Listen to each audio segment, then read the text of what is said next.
Want to know the secret to a great night's sleep? It's Purple. Why? Because only Purple mattresses have the Gel Flex Grid. It's the reason why Purple mattresses are soft where you want it, firm where you need it, and instantly respond to movement. The Gel Flex Grid flexes around pressure points to support your whole body no matter how you sleep. Plus, the Gel Flex Grid is 80% air. It breathes, so you're not too hot or too cold. Learn more about Purple mattresses and the Gel Flex Grid at purple.com. Purple, reinventing sleep. Facebook leads the industry in stopping bad actors online. That's because they've invested $13 billion in teams and technology to enhance safety over the last 5 years. It's working. In just the past few months, they've taken down 1.7 billion fake accounts to stop bad actors from doing harm. But working to reduce harmful and illicit content on their platforms is never done. Learn more about how they're helping people connect and share safely at about.fb.com/safety. Welcome to Victims and Villains, a podcast extension of the nonprofit that educates and engages individuals on mental health awareness and suicide prevention through pop culture.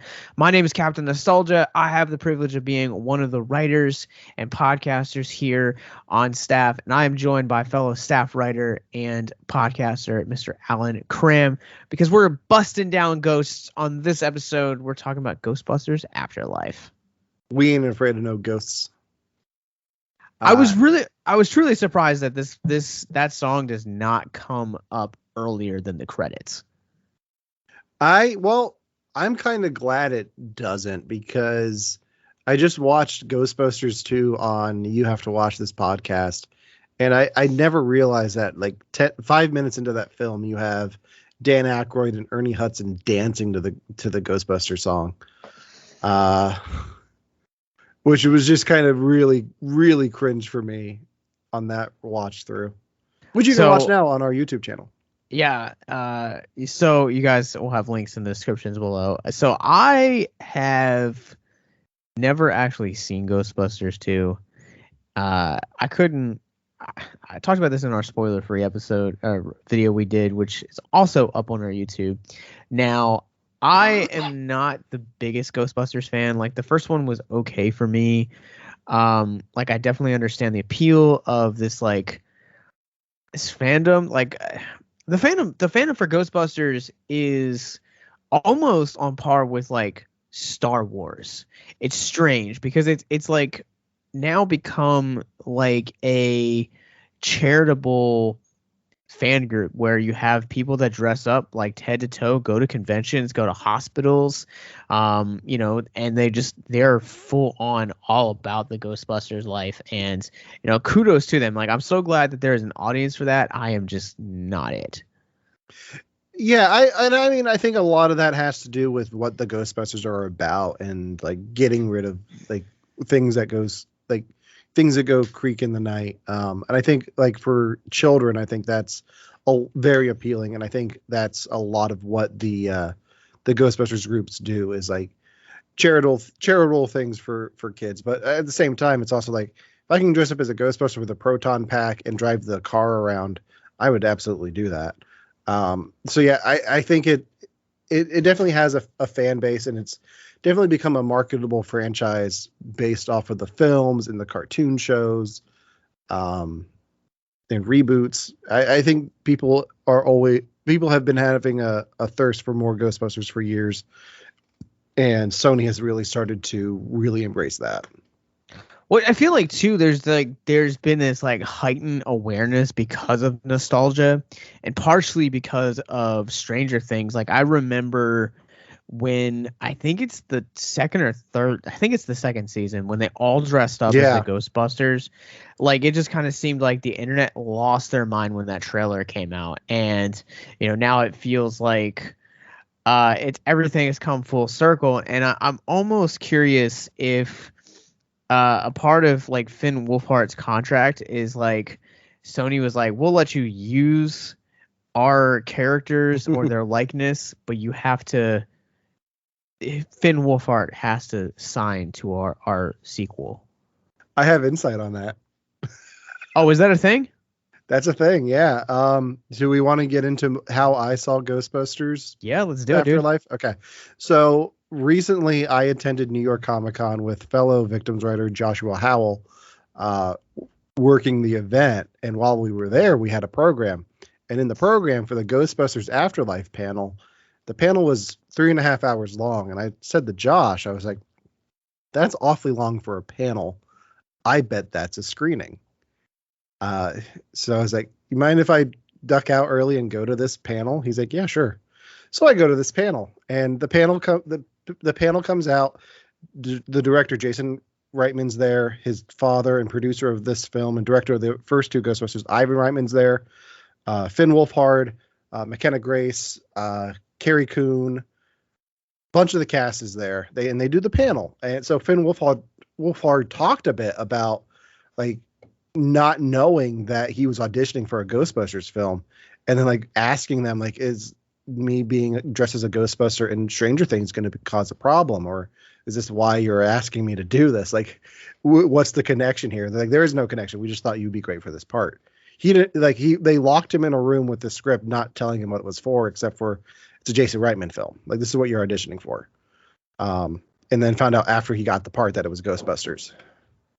I'm 2 for 2 on film theories this year. My first one came from Candyman, which is it's great. I talked about that in this episode, but so I don't know, like I'm just I don't know, like, so I wasn't really like, this film like wasn't high on my most anticipated list for this year, but like I knew that I was still gonna see it because like it seems very odd to me that I don't like Ghostbusters, because I'm a horror guy and I like horror adjacent, like spooky things, even if they're like family themed. Like I love Hocus Pocus. I love Goosebumps. Are You Afraid of the Dark? Like that was my bread and butter growing up. And like, I just feel like Ghostbusters with all of its spookiness is just right up my alley. And Yeah.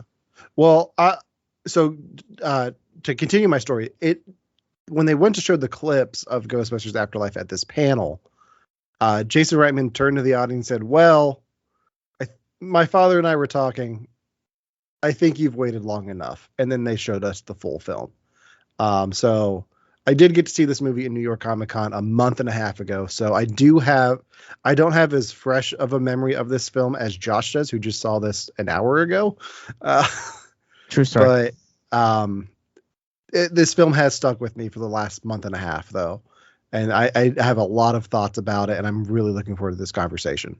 I always love podcasts where you have two voices or more voices, where you have opposing views, because I always feel like they make for like the best conversations. And we showed our cards during our YouTube thoughts last week, where Alan just deems this movie a 5 out of 5. I am opposite, where this for me is a 2.5 out of 5. I have many qualms with this movie that I'll get into, but I have many things that I liked about it. This movie felt very much to me like how I viewed Swamp Thing from DC a few years ago, where there's a lot about this that I really liked, a lot about it just about the same that I truly was just like, I don't understand this, why this exists in here. And then we're going to talk about the mental health themes for this. So this is your official spoiler warning right now, getting into this. Dude, yeah. So what's your relationship with the Ghostbusters franchise as a whole?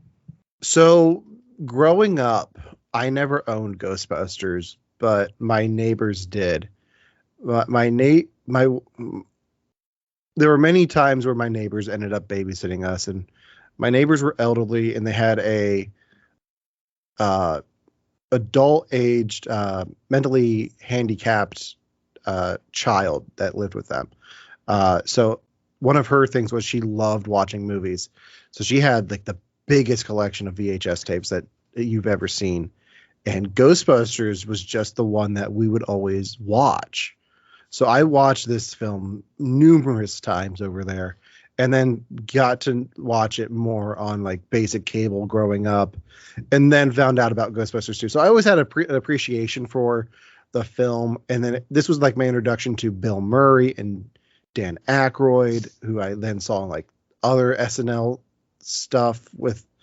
So it gave me an appreciation for the comedy icons that are in it, made me aware of them. I never really got into the real Ghostbusters cartoon. And then when the sequel in 2016 came around, or the reboot came out in 2016, I was really excited for that, with the Ecto Cooler coming back out into shelves. Like, my wife got me really pumped for that. Like, we were hunting for it. I still have some if you want some next time you're in town. But Yes. it's just something about that song. Like, Ghostbusters is just always been a part of my life. There was a time last year where my niece was staying at my sister's house and said that she saw something scary at night. Like, she saw something, like, she thought she saw a ghost. So, being the fun uncle that I am, I picked up the nearest Nerf gun that I could find, put Ray Parker Jr. on my phone. I was like, okay, let's go get this thing. And, like, ran into the house, and pretended I was a Ghostbuster for her. It's like, I got it. It's all good. You don't need to worry about it anymore. You're safe. Which I thought was hysterical, but she was like, I don't understand anything that you just did. So I think again, if you saw this film as a child, I feel like there's a different appreciation. Like, had I seen this movie originally when I was growing up and watching and reading Goosebumps and then watching Are You Afraid of the Dark, I feel like I would have had a finer appreciation for this movie. And the unfortunate truth is that I didn't see this until right before 2016. Like, my wife and I are huge Kate McKinnon fans, and we really like Leslie Jones. And so, like, I was really looking forward to all of the Saturday Night Live influence that was in it. I was really intrigued by Chris Hemsworth being in the movie. And I will say I enjoyed that movie. I think some of the hate that is against it just kind of seems unwarranted. So, yeah, well, I've got another Comic-Con story that connects to that movie that I can tell you later. But I think the biggest difference between the 2016 Ghostbusters and Ghostbusters Afterlife is the sense of humor that the film uses. Sure. The 2016 reboot had a lot of, like, vomit jokes and was kind of some gross out humor in spots. I think you have a lot of great, strong comedic actresses in that. Like, I love Kate McKinnon. I appreciate Kristen Wiig. She's not my favorite, but I like most of her work. I think all four of them bring something to that film. And even Chris Hemsworth, I think, is great in that. But the sense of humor just doesn't fit what the original Ghostbusters was. But I think that Ghostbusters Afterlife absolutely understood what the sense of humor was with the original Ghostbusters, where it's like, okay, we're in this world of ghosts, but we don't quite understand what's going on. Because that's the big thing with Venkman in the first film, is like he's a Ghostbuster, but he's kind of like meh about it. Like, he doesn't, like, he's not as into it as Ray and Egon. Like, he's just kind of there for the ride. Where in this one, you have these kids discovering this world of ghosts, and like, this is what happened in New York in the 80s. Like, and like, the sense of humor is very, like, of the moment. It's not like situational humor. It's more like, well, it is situational, but it's not like gross out jokes. Like, and it does have like the dad jokes and stuff that the kid tells that just makes McKenna Grace's character Phoebe awkward. And I think that does a great job of just showing her as an outcast, and kind of reflects her grandfather, who's the late Egon, in her. Like, just that those traits were passed along to her, and I think they do a great job of that. Yeah, I like I was saying, I missed out on this, and I think because I missed out on this at such a young age, at such a formidable age, this just kind of seems like one of those franchises that if you didn't get in on it when you were its target demographic, you really kind of it's really lost on you. Like I understand that there's a fandom for this. I'm just not it.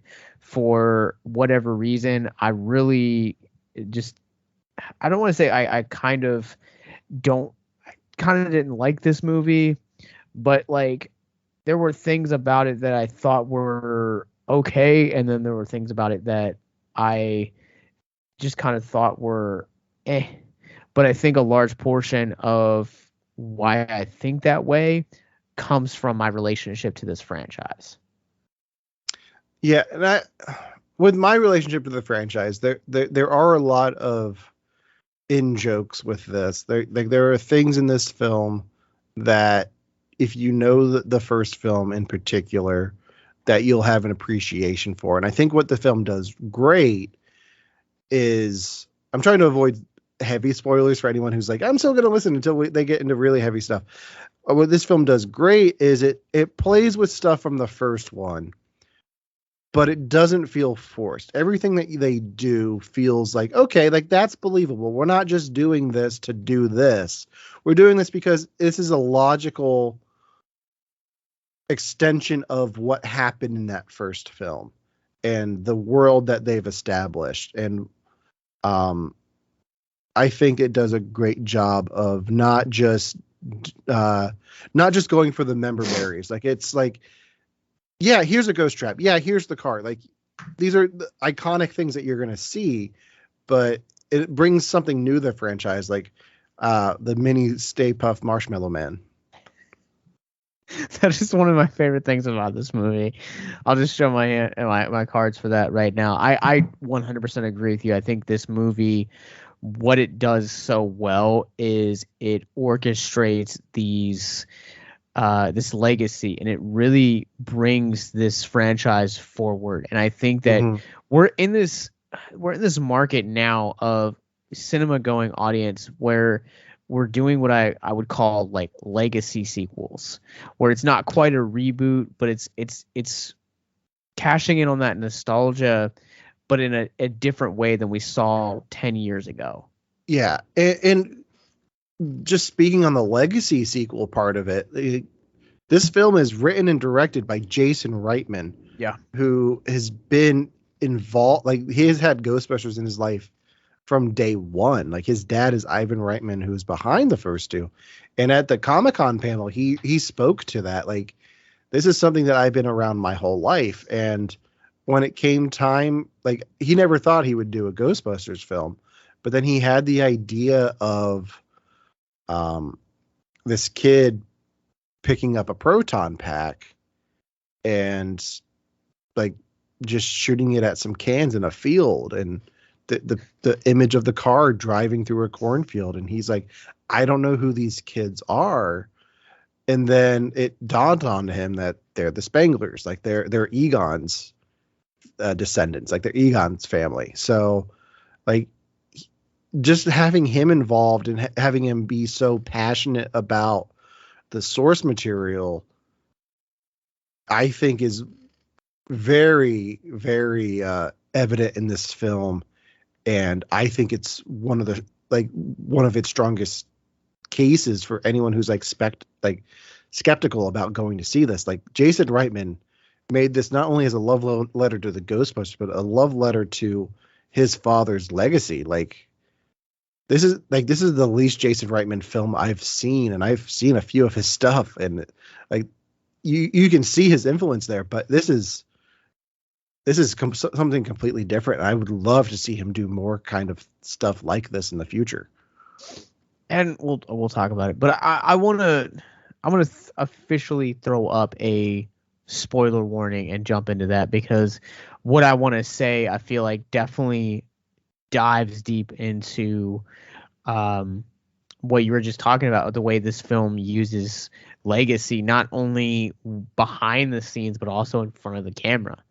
Where I think when you normally think about Ghostbusters, because like, and I this could just be my experience, but that is a mostly like Bill Murray, Dan Aykroyd.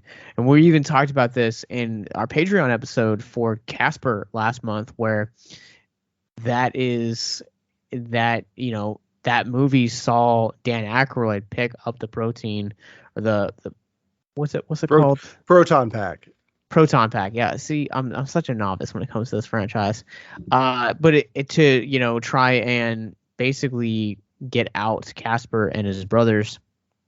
And so I always think that it's always a Dan Aykroyd, Bill Murray. Like, those are the most two you think of when you're talking about Ghostbusters. They are the two most iconic. Ernie Hudson, I feel like, has kind of got the short end of the stick, but he's also in The Crow, so like, he's got a whole nother fandom that he's been able to cultivate with. But Harold Ramis just always kind of seems like he was in the background, because I mean, Ernie did eventually go on to have a career outside of Ghostbusters, but I mean, maybe you have a different experience, but like, I always kind of forget about Ramis until I watched this movie. Harold Ramis had a bigger career behind the camera than he did in front of it. Really? He's behind, like, he was one of the writers of the original Ghostbusters. I'm blanking on all of the films that he directed, but he directed Groundhog's Day, which was like a kind of a falling out of him and Bill Murray. But I'm trying to remember what else he worked on, because I'm pulling up his IMDb just so I can have it right. He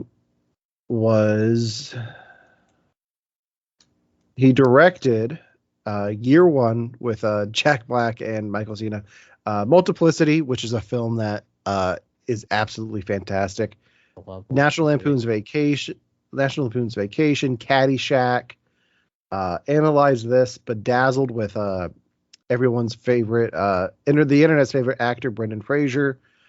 Analyze That, The Ice Harvest, in multiple episodes of The Office. So, yes. Yeah, I didn't actually know that. That's really interesting to me. That he ended up kind of also having a career behind the camera. So maybe that's why I don't really remember him. But I think that it's such an he's obviously the only Ghostbuster of the original four that's not still living. He passed away in 2014. And I think it's interesting that they decided to kind of base the entire legacy of the film on his character. I think they do a great job of paying tribute to him respectfully. Like, I don't think they do anything in this film that exploits his death. I think it's a real love letter to what he brought to the franchise, being a writer and being one of the stars. And like, I feel like if you made a Ghostbusters 3 and just if they were gonna make a Ghostbusters 3 after his passing, this is the best way they could go about honoring his legacy. Yeah, I 100% agree. And even we've seen, like I said, we've seen this resurgence more recently where we're seeing posthumously, I think that's how you say it, like celebrities after their death making appearances. We've seen it. We saw it in episode 9 with Princess Leia, Carrie Fisher, yeah, Carrie Fisher, and then we've seen it in Peter Cushing in Rogue One. Like it's mostly a Disney thing at this point. Well, and Fast and the Furious with Paul Walker. Yeah, true. But I think that's the biggest one. I think out of everyone we've seen so far, and also Mandalorian last season too, de-aging. Well, I mean, he's still alive, but de-aging Mark Hamill. I was going to say, what do you know that I don't? I think this is the best one I've seen yet, because it feels genuinely like it's coming out of a place of honor. And I'm not going to lie, like, there are scenes in the finale of this where his ghost appears and he's like embracing the granddaughter, and you kind of just see him fight alongside the original four. And I just absolutely was probably one of my favorite moments in this film. And the fact that he doesn't say anything, I think just speaks volumes to how this film is just honors him. And the fact there's a transitional scene where it just says for Harold. Yeah. I forgot about that shot. I'm going to put all the cards on the table. There's a reason this film struck so close to my heart, because I think a lot of what, like, do you want to get into the mental health stuff? Because I feel like we need to get into that now for what I'm about to say. Absolutely, let's jump into it. I think a lot of what this film deals with is legacy. Like, what happens when a parental or grandparental figure is gone. And I think what struck me the most about this is the way that Carrie Coon's character learns about how her father, who she always thought had abandoned her and didn't care about her life, learns about, like, no, he was keeping track of you this whole time. He just felt that he had this duty that he had to go and make sure that he could protect the world, protect her, and like his grandchildren learning about him more, and like learning about his history. And it all comes to its boiling point when you see his ghost show up around his granddaughter. And I think what really struck me about that is when I was at New York Comic Con, like I was having thoughts about not going because my grandfather was in the hospital with a whole bunch of things going on at once. And I felt guilty about going. And I was on the phone with him before I left. And like, we had a really, really short, but very emotional conversation. And everything that this film did just brought all of that to the surface. And as soon as I saw his ghost appear around her arms, holding the proton pack, in the middle of a convention, I just started tearing up. Like, it was such a sweet moment and such a beautiful moment on the screen, and done so well with the way she looks up at him, and then you see Carrie Coon look at him. Like, it was just this moment of love throughout time and space, and it just really struck a chord with me. If you or someone you know is listening to this podcast right now and you're struggling with suicide, addiction, self-harm, or depression, we encourage you guys to please reach out.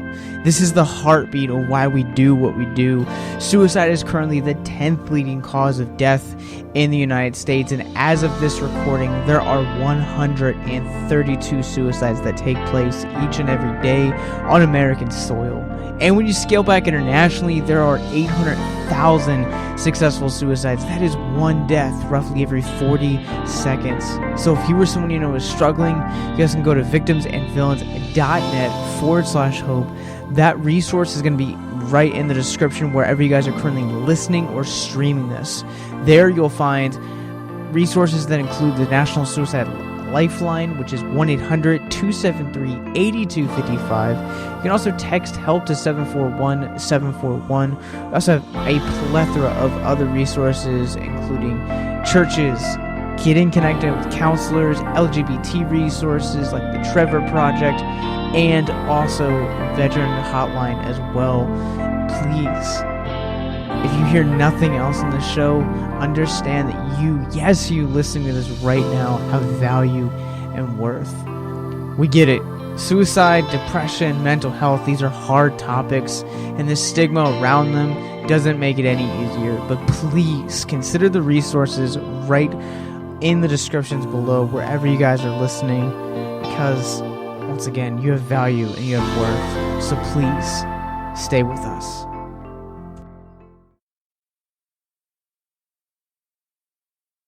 Want to know the secret to a great night's sleep? It's Purple. Why? Because only Purple mattresses have the Gel Flex Grid. It's the reason why Purple mattresses are soft where you want it, firm where you need it, and instantly respond to movement. The Gel Flex Grid flexes around pressure points to support your whole body no matter how you sleep. Plus, the Gel Flex Grid is 80% air. It breathes, so you're not too hot or too cold.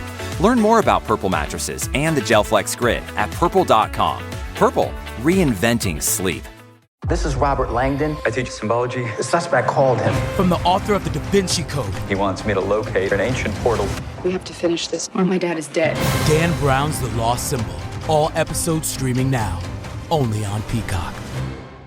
I've been working as a Visiting Angels caregiver for years and have been part of many loving families. Every one of those relationships is near and dear to my heart. Being a Visiting Angels caregiver has changed my life for the better. Be a part of our team of essential caregivers and feel great about what you do every day. America's families need you now more than ever, so come and join us on our mission.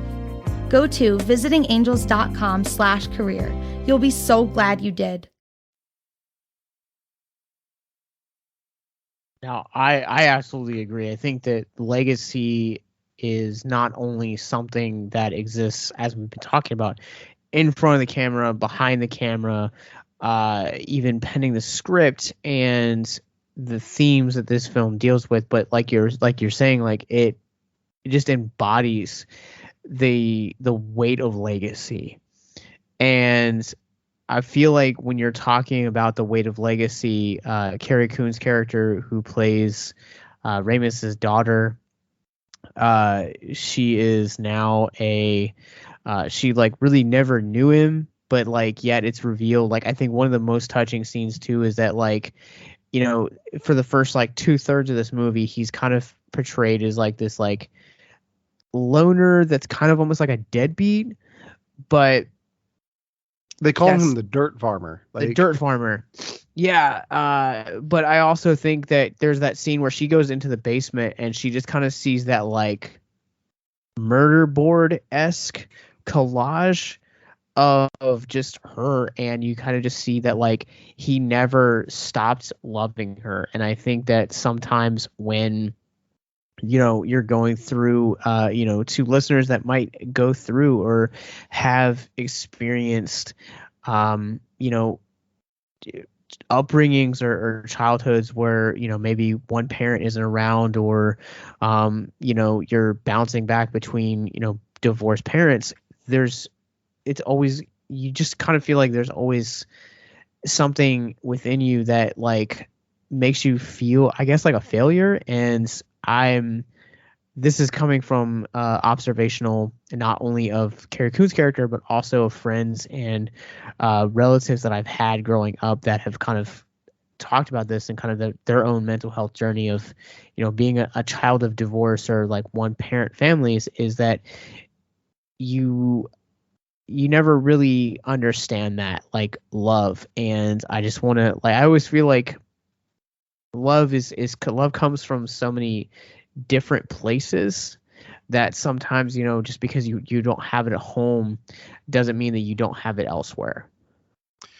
Yeah, and I think a lot of why the his ghost appearing is like hit me so hard is there is some drama in my family involving my grandfather that I'm not going to get into on this podcast, but like it just it felt like a warm hug to me, and I felt like Harold Ramis was reaching out and hugging me in that moment, and it was great to see that moment of like not even just with the with his family, but he gets a final moment with each of the Ghostbusters then too. And I don't know if you know the history of Ghostbusters 3 and how many times they attempted to make a sequel, but it just never worked out for one reason or another. Like the scripts were never right, so they never got around to do it before Harold Ramis passed. But like the moments where they each get to say their goodbyes to him was just beautiful. And I think like the biggest thing I can say to take away from that is it's never too late to reach out to somebody who you have love for in your heart, even if you haven't spoken in years or are estranged or had a big fight. It's never too late to reach out and try to mend bridges. It may not be the easiest thing to do in the world, but I think if you have the opportunity or the desire for those relationships to continue or evolve into something that that you're not happy with, like if you have a relationship that you're not happy with and you think you would be better if it had changed, then I think you can reach out. It's never too late to be like, hey, how are you doing? Like just checking in on anyone like that you love or care for. Like, you can always mend those bridges. I don't think there's many bridges that can just burn completely. I think there's always a way back to something. Yeah, and I mean, I've gone through so many different relationships where, we've had to have those conversations, and most notably, I think, is for me one of the ones that has been such an impact on my mental health as my relationship with Brandon, who's a fellow writer for Victims, and me and him, we've known each other for probably close to 12 years at this point, and we were kind of close when we first met, and then we had some disagreements and falling out, and like bridges were burnt, and they stayed just dry for like 4 or 5 years, and then we just randomly started talking one day over gargoyles of all things. Don't ask me why. I don't even remember. It's the power of that Next Generation cast. Like that's what it is. Yeah, you're probably right. Keith David. No one can stay mad at Keith David.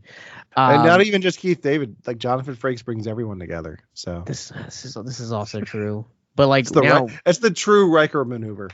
Yeah. I mean, we talk literally every day now, multiple times a day, and I was gonna say you officiated his wedding, right? Yeah, and like he's my best friend, and like I can't imagine my life without him now. And those years that like we spent apart, like we both had stuff to work on, and when we came stuff, it was like, let's talk this out, like let's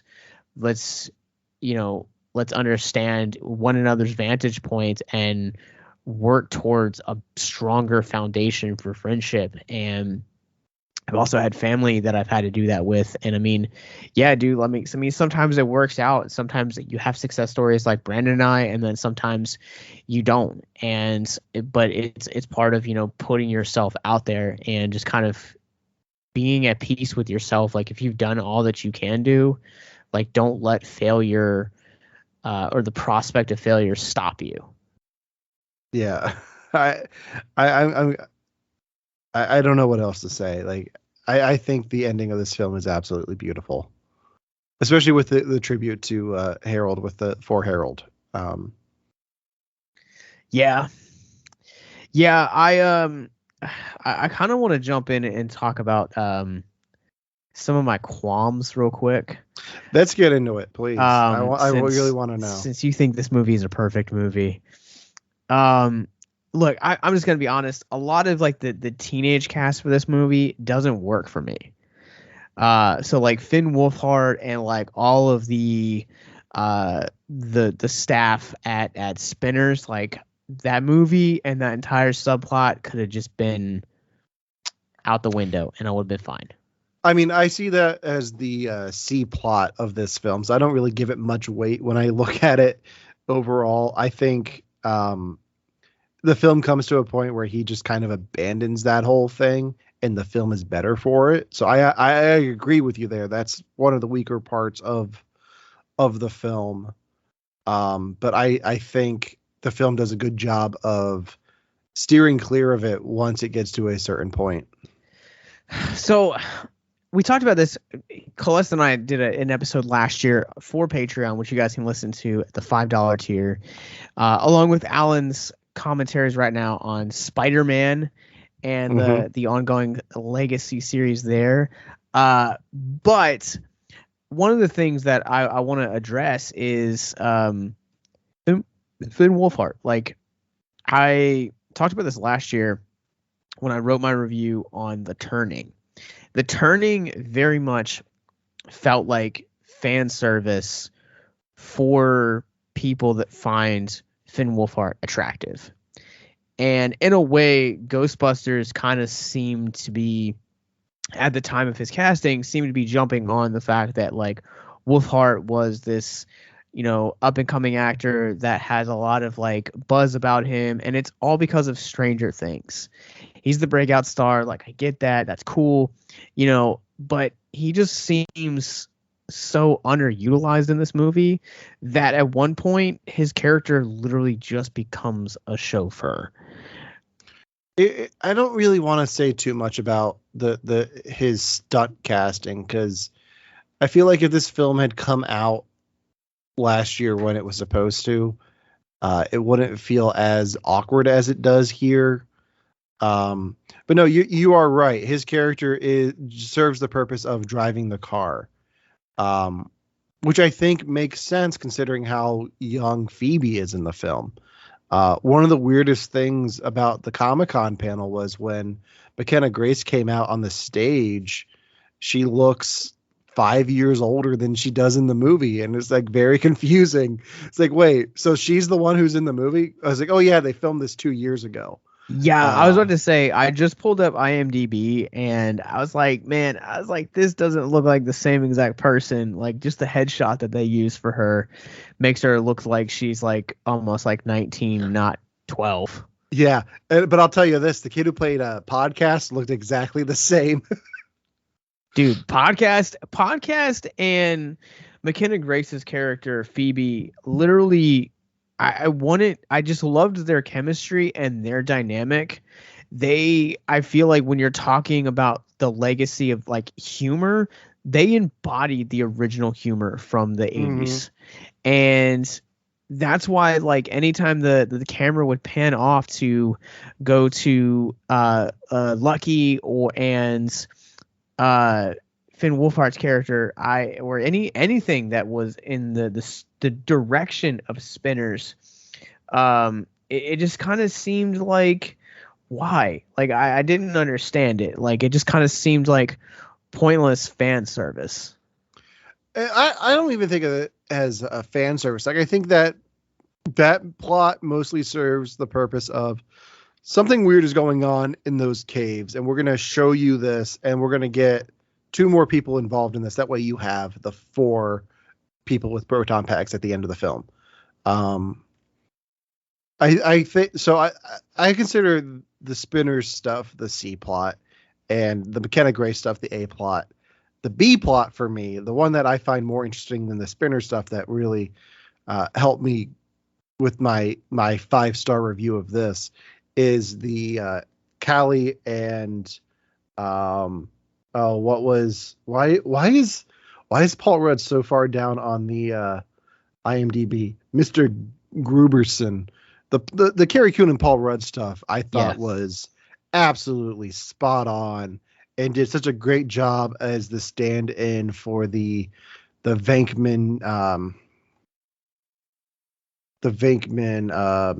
Dana relationship from the first film, with Paul Rudd kind of playing the, not just Venkman, but also the Rick Moranis character, kind of like a goof, but that's the thing too about Paul Rudd's character, is that his arc blends so beautifully both into the Carrie Coon subplot and the podcast McKenna Grace character, where again here you just have this like these things like I don't know, like to me, like if you plucked out Finn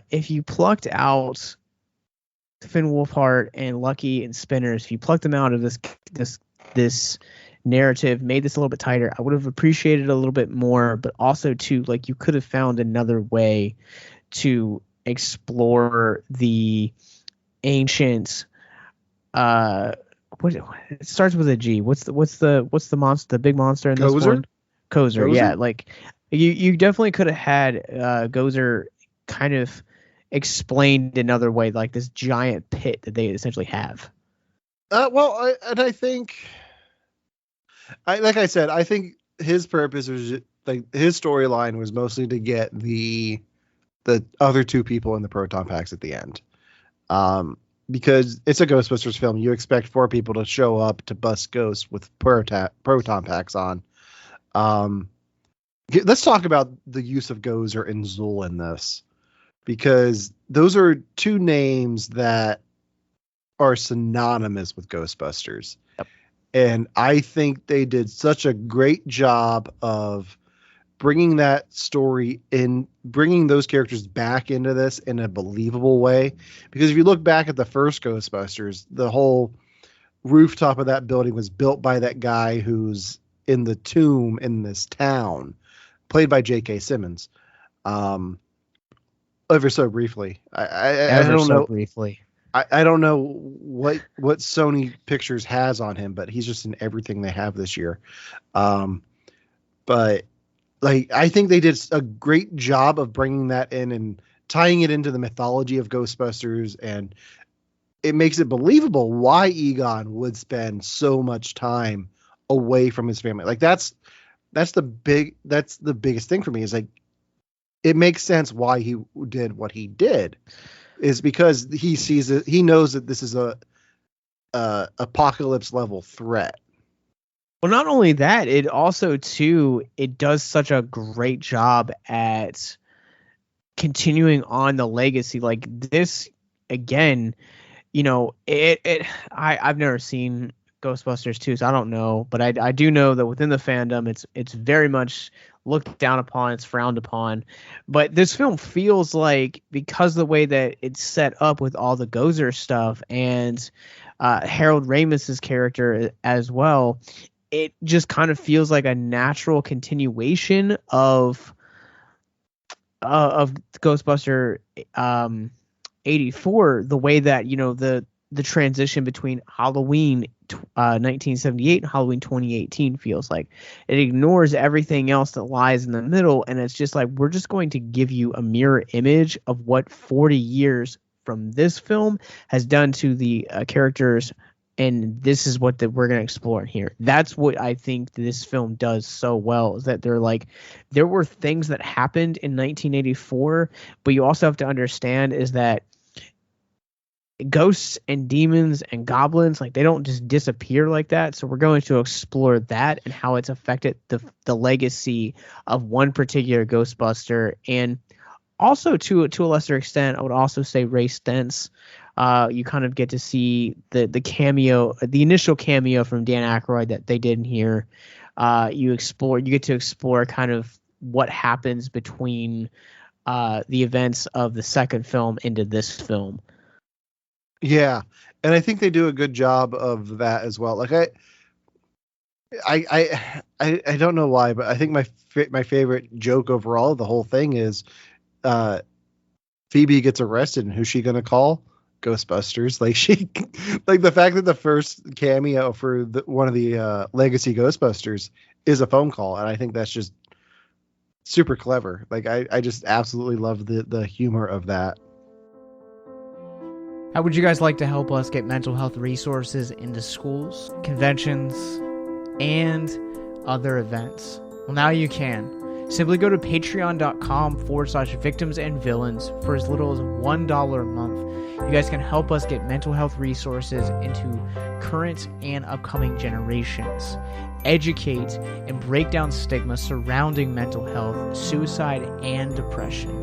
And you get exclusive content that you can't get anywhere else. And you guys can tell us which Nicolas Cage movie you want us to cover, and we'll do it. All it takes to get started is to go to patreon.com/victims and villains, or simply click the link in the episode description wherever you guys are currently listening or streaming this episode. Pick your tier and get started today. Yes, it's that simple. So quickly select the tier that you want and help us get hope into the hands of the depressed and the suicidal today.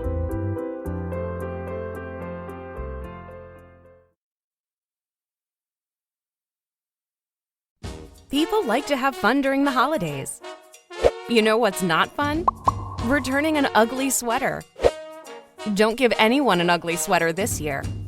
Give choice gift cards from giftcards.com instead, and they can pick their own sweater from some of their favorite brands. It's genius. It's Peacock's Movie Binge Mystery. Lots of movies on your list. Originals and favorites. And Die Hard is here. Welcome to the party, pal. Spend the holidays with the Harry Potter film series, Back to the Future trilogy, films from the Fast and Furious collection, and more. Plus, exclusive holiday movies and the Peacock original movie, The Housewives of the North Pole. With so many movies to watch, you can stream something new every day during Peacock's Movie Binge Miss. Sign up now at peacocktv.com. In a world that's a little simpler, comes the tale of Veltima fungicide. Swift, simple, and secure. It's a corn-growing story without all the drama. Unless you add totally epic music. Really random sound effects. And a cool announcer guy. Get ready for the blockbuster yields of the summer with Veltima fungicide from BASF. Coming soon to a field near you. Always read and follow label directions. Yeah. I think that's absolutely another great point to make. Like, obviously, you knew that joke was coming, and kind of goes to the awkward humor I talked about in our spoiler-free video.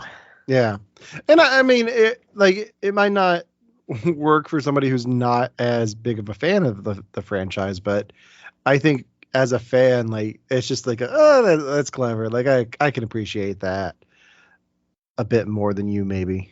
No, I'm not going to say that I don't appreciate it or that I can appreciate it. I 100% can and do appreciate it.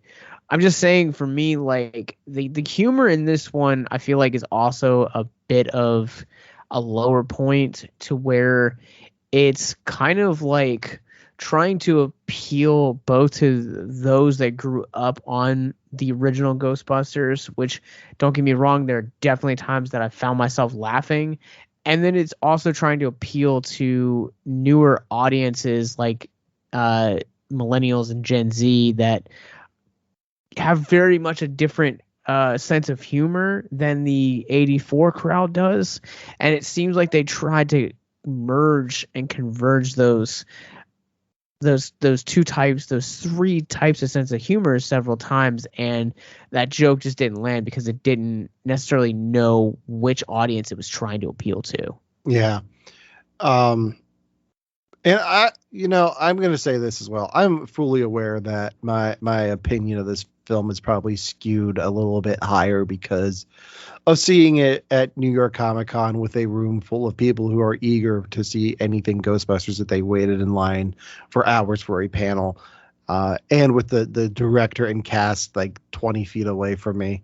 But I'm okay with it. Like, I think this, even without that, this film still did a lot of things that I hoped it would do, and it executed its landing perfectly for me.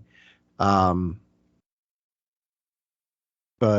yeah, I don't know what else to say. I've got more stories from the panel if you want. And I think, well, hold on. I think, yeah. I mean, you can feel free to do it. Because I'm more than down to do it. I would like to hear more about the failed attempts to make the third Ghostbusters. Also, I think for this film, because of how legacy heavy it is, it's also for the intended audience of Ghostbusters fans like yourself, and I am just on the outside looking in. There are things that I can appreciate about this film, and there are definitely things that definitely got me emotional during this film, but for different reasons than it got you emotional, or that made you laugh, or made you go, "Oh man, this is so cool!" This movie kind of was all right. It's not one of the best films of the year. It's not the worst films of the year. It's just kind of a middle of the road picture. Yeah. Well, and I think one of the things the film does really well at the end is set up the possibility of other films in the franchise that don't have to follow the exact same formula. Like, it really opens up the world to more Ghostbusters adventures, but being able to step away from the legacy of the original four, but still having them be involved with Winston kind of taking over the franchise and like rebuilding it, like taking over the firehouse again and bringing the Ghostbusters back to life. Like Jason Reitman said at the panel, one of his hopes going forward is that this film will be the starting point for other filmmakers to tell Ghostbuster stories, because you have a generation of filmmakers now who grew up with Ghostbusters and probably have stories that they would love to tell as in this world. And I think there's absolutely the so much potential there for other stories. And here's hoping that it doesn't involve a 21 Jump Street crossover. Well, I mean, do you want to jump into kind of talking about the two post-credit scenes real quick before we jump into the history? So to be fair, I don't know the full history of Ghostbusters 3. Okay. I just for once, I can send you a video on it and we can put in the chat or in the description. Because I haven't gotten around to it. I've had a busy week, but I know there was multiple attempts to make it. It just never went through. I mean, that sounds like multiple films in Hollywood. I'm reading a book right now on that very subject. But yeah, so this continuing on the theme of legacy, we get a little bit more of Bill Murray's character with Sigourney Weaver's character coming back for a little playful wink. Which I thought was nice. It definitely made his banter during the climax a lot more impactful, I thought. But also equally at the same time, I think that the end where with Winston was the more memorable one, because there's now, like you said, like now we're in an age of cinematic universes, so you kind of really don't need to just have and rely on the original four, but you can definitely have other people come in and tell stories within this universe. Yeah. And I'm really excited to see where the franchise goes. Out of curiosity, you saw this opening night. How busy was your theater? I mean, I saw it the first showing, and theater was not packed at all. Okay. And so I hope it does well this weekend. But I don't know. It's also you have to take into consideration that it's also still COVID times. Yeah. So the box office doesn't play the same, like, you know, even Shang-Chi and, you know, being this like latest Marvel film, I don't think grazed a whole heck of a lot of money. I mean, it spent maybe 6 weeks in theaters, and it just ended up on Disney Plus not about a week or two ago. I just saw an article about Venom, like just now crossing over $200 million domestically. And so like the landscape of films don't look the same that they did 2 years ago. Yeah. And I'm curious how this does COVID numbers wise. I hope the film does well. I want to see the franchise go forward. I think the fan base is there for it. I think this film was getting some negative reviews early on, but I don't think that they're warranted. Everything that I've seen from people who are fans of the franchise have embraced this film. I haven't seen any of those negative reviews. I just know they're out there. But yeah, I highly recommend this film. I don't really have a whole lot more to say. I feel like we've talked about this. This film does a legacy really well. It's paced really well. The special effects are really solid. The themes of mental health we've already spoken on. Yeah. And yeah. I got one last question for you. Sure. Did you get the new Spider-Man trailer in front of the movie? Indeed I did. Okay, nice. Indeed I did. You better darn well know it, I did. Oh, when they didn't release it with Eternals, I was like, it's going to be in front of Ghostbusters. And then I was off a week when I thought Ghostbusters was coming out. But yeah, that's awesome. I am hoping to go to the theater this weekend to see it, but we'll see what happens. Yeah.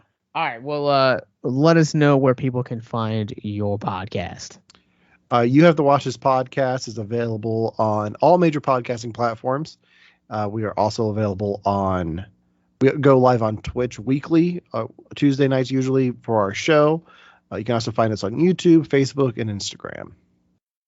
And you guys can follow me. I am at Captain Nostalgia on Letterboxd. And if you guys are a filmmaker, we are taking submissions and sponsorships for our first ever horror film festival. It's horror centric and mental health focused. It is Horrific Hope. We'll provide a link in the description below. But right now, this is a film festival unlike anything else that you guys have ever experienced, with open conversations and dialogue on mental health and mental health resources for all those in attendance. This is going to be April 29th digitally and April 30th at the Alamo Draft House in Winchester, Virginia. All of more you guys can find descriptions below. It's going to be a good time. Yes, it will. You guys can find more information on our podcast and nonprofit at victimsandvillains.net, where you guys can find links to more podcasts like this, all of our social media, including Facebook, Instagram, Twitter, Twitch, and YouTube, and most importantly, our mental health resource library. So until next time, we wish you guys a happy Thanksgiving, and join us this Saturday for a brand new episode of Abyss Gazing, a horror podcast. Have a good night, guys.